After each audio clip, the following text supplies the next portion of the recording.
नमस्कार मंडळी, डिम्पल्स किचनमध्ये तुमचे खूप खूप स्वागत आहे। आज आपण गव्हाच्या पिठापासून भरपूर लेयर्स असणारा खुसखुशीत, खमंग आणि चवीलाही अगदी छान लागणारा लसुणी पराठा कसा करायचे ते बघणार आहोत। चला तर अगदी कमी साहित्यात आणि कमी वेळात होणारा असा हा एकदम खस्ता लसुणी लच्छा पराठा कसा करायचा ते बघू। त्याआधी चॅनलवर नवीन असाल तर चॅनलला सबस्क्राइब करायला विसरू नका। लसुणी पराठा बनवण्यासाठी इथे मी 2 वाटी गव्हाचे पीठ घेतले आहे। यात चवीनुसार मीठ आणि असे थोडे थोडे पाणी घालून पीठ छान असे मळून घ्यायचे आहे। कणिक जास्त घट्ट असे न मळता आपण नेहमी चपातीसाठी मळतो अगदी तशीच मऊ अशी मळून घ्यायची आहे।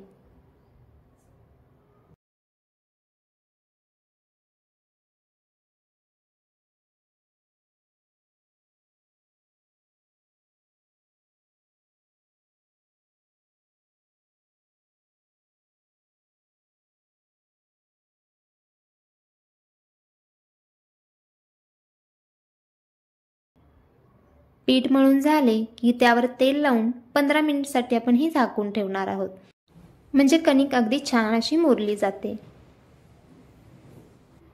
त्यानंतर लसुणी पराठा बनवण्यासाठी इथे मी 1 चमचा चिली फ्लेक्स, 8 लसूण पाकळ्या आणि 1 चमचा जिरेपूड घेतली आहे। ही सगळी जिन्नस 2 वाटी गव्हाच्या पिठासाठी अगदी पुरेशी आहेत।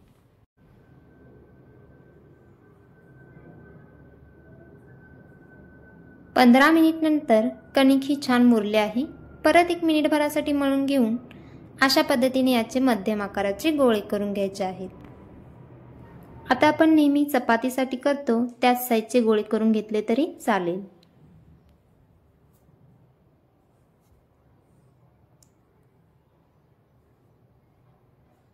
त्यानंतर अशा पद्धतीने गोळ्याला दोन्ही बाजूंनी गव्हाचे पीठ लावून जमेल तितकी अगदी पातळ पोळी लाटून घ्यायची आहे।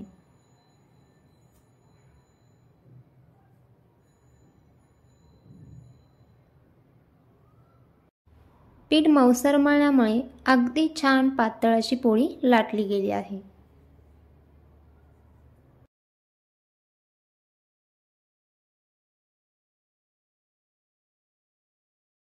इथे तुम्ही बघू शकता एकदम एकसारखी आणि पातळ अशी पोळी मी इथे लाटून घेतली आहे। आता यावर थोडे तेल घालून तेल सगळीकडे काठापर्यंत व्यवस्थित पसरून घ्यायचे आहे। तेलाऐवजी इथे तुम्ही तुपाचाही वापर करू शकता। त्यानंतर यावर जिरेपूड,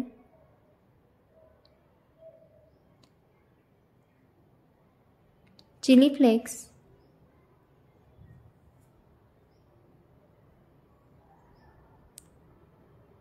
आणि 1 लसूण पाकळी इथे मी किसून घेतली आहे, तीही सगळीकडे अशा पद्धतीने पोळीवर घालायची आहे।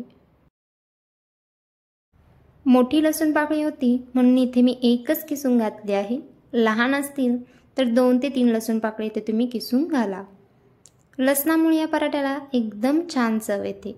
सगळे जिन्नस पोळीवर घालून घेतल्यानंतर पोळीला अशा पद्धतीने फोल्ड करून घ्यायचे आहे, म्हणजे पराठ्याला एकदम छान अशा लेयर्स पडतात।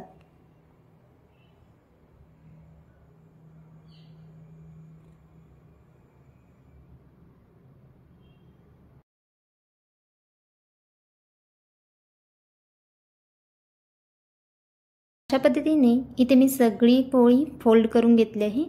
आता याला असा अगदी हलक्या हाताने याचा रोल करून घ्यायचा आहे आणि शेवटचा भाग अशा पद्धतीने मध्यभागी घालून व्यवस्थित प्रेस करून घ्यायचा आहे, म्हणजे पोळी लाटताना अजिबात फाटत नाही। असा हा पराठ्याचा गोळा तयार आहे। परत गोळ्याला दोन्ही बाजूनी गव्हाचे पीठ लावून पराठा एकसारखा लाटून घ्यायचा आहे।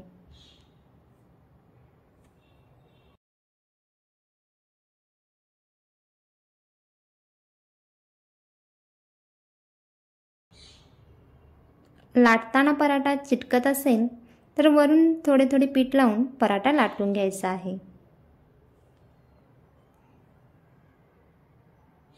मस्त असा पराठा इथे लाटून तयार आहे। आता याला आपण भाजून घेऊ।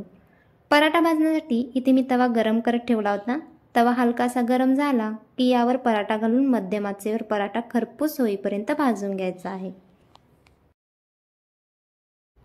जास्तही हाय फ्लेमवर पराठा आपल्याला भाजायचा नाही आहे, नाहीतर तो पराठा अजिबात खरपूस असा भाजत नाही. खालच्या बाजूने हलकासा भाजून झाला की पलटून दुसऱ्या बाजूला तेल लावून दोन्हीही बाजूनी खरपूस असा भाजून घ्यायचा आहे. तेलाऐवजी इथे तुम्ही तुपाचाही वापर करू शकता.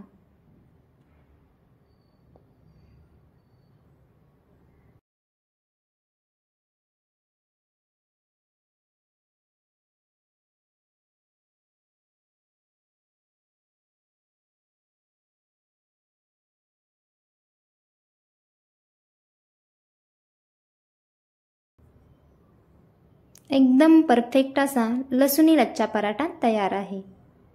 इथे तुम्ही बघू शकता पराठा एकदम मस्त खरपूस भाजला गेला आहे आणि छान अशा लेयर्सही पडल्या आहेत.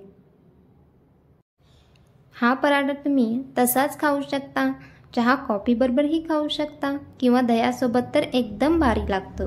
त्यामुळे एकदा तरी हा पराठा नक्की ट्राय करा आणि नेहमीप्रमाणे रेसिपी आवडल्यास नक्की लाईक आणि शेअर करा.